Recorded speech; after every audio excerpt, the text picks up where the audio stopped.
اگر کسی انسان کو پیار اور فکر کرنے والا لائف پارٹنر مل جائے تو وہ انسان اپنے سابقہ محبوب اور رشتے کو بھول جاتا ہے۔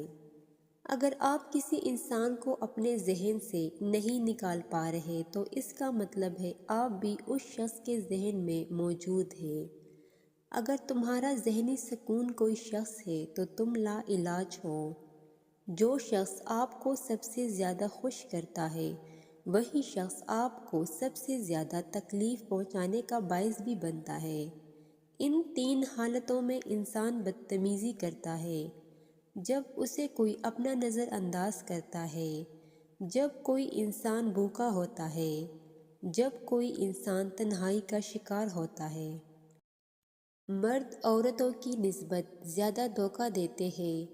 ہمیشہ چار دیواری میں رہنے والی لڑکیوں کے عشق سے ڈرو، انہوں نے دنیا نہیں دیکھی ہوتی، وہ جسے چاہتی ہے اسے بے انتہا چاہتی ہے کیونکہ وہی ان کی دنیا ہوتی ہے۔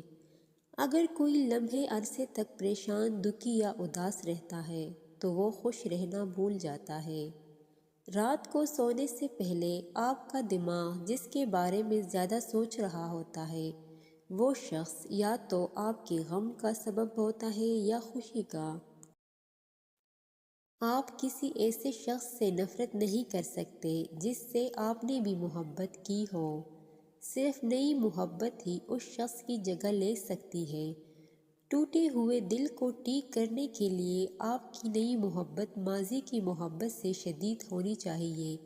آپ کا دل کبھی بھی ماضی کے لیے دھڑکنا بند نہیں کرے گا، لیکن یہ اس وقت تک کم ہوگا جب آپ اپنے درد کو محسوس کرنا بند کریں گے۔